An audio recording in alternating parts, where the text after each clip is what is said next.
سورة فاتحة. بسم الله الرحمن الرحيم. الحمد لله الرحمن الرحيم نعبد وإياك نستعين غير المغضوب عليهم صل على محمد وعلى صلوات محمد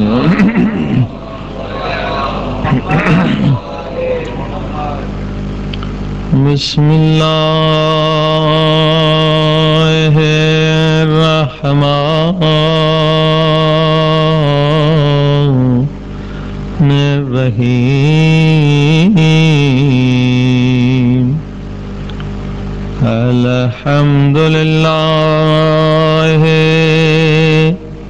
رب العالمين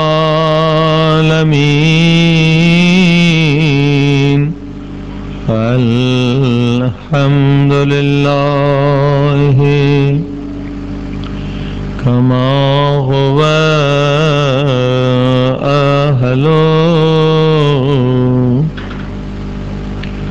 والصلاة والسلام على سيد المرسلين وخاتم النبيين أبي القاسم محمد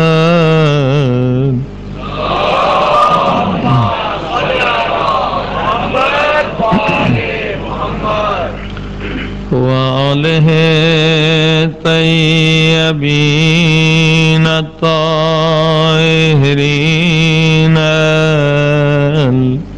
المعصومين.